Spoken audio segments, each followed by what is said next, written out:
L'illusion du temple. Beaucoup pensent que ça c'est un temple, mais si on regarde plus près dans l'étymologie, un bâtiment de culte, édifice dédié au service dont plusieurs divinités, pays anglais temple, temple, latin templum, pièce de terre consacrée à la prise d'hostis, bâtiment pour le culte d'un dieu, qui signifie incertain. Mais si on regarde plus loin, la zone aplatie de part à l'autre du front. Côté du front, la fine bande de peau sur le côté du front. Ici, ça c'est le temple. Pas ça.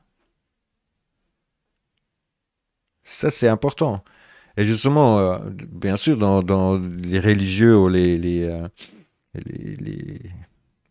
disons, les croyants, bah, ils parlent du temple intérieur et l'extérieur. Mais il n'y a jamais nulle part c'est écrit qu'ils font un temple en pierre. Tout au contraire, justement. Ça, c'est pas des temples. Donc, si on regarde qu'est-ce que c'est un temple, de cour de justice anglais, ainsi appelée parce qu'elle était autrefois le lieu de résidence des Templiers. Après la suppression de l'ordre, elles ont été achetées par des professeurs de droit commun convertis en hospice et en cour de justice. Elles sont appelées Inner et Middle Temple par rapport à Access House qui faisait également partie de la maison des Templiers, Outer Temple. Donc il y a l'intérieur, le milieu et puis l'extérieur. Parce qu'elles sont situées en dehors du Temple Bar. Et la bar, c'est justement, quand on a le bar, c'est là où on devient un, un avocat ou un juge. Donc encore une fois, ce côté temple, il est complètement bidon. Hein.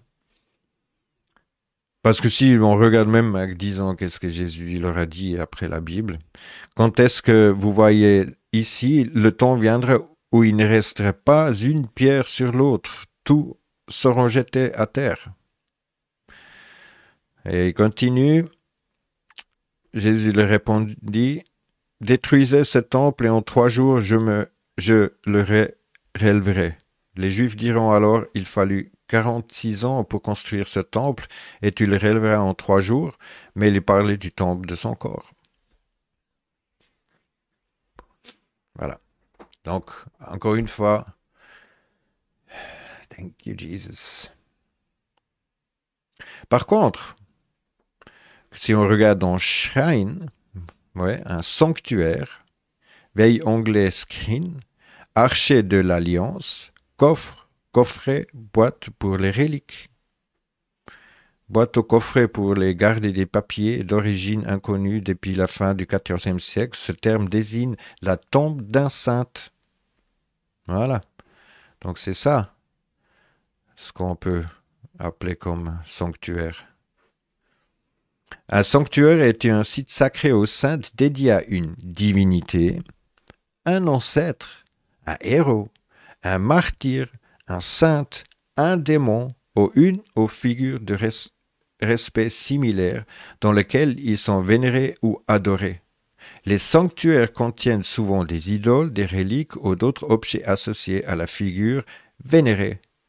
Et après, les religions, hein, ça c'est de l'idolâtrie. Donc encore une fois, tout leur truc est tellement à l'envers et puis ils se foutent de la gueule du monde en fait, direct. C'est là aussi les religieux, il faut qu'ils comprennent à quel point qu'on se fout de leur gueule.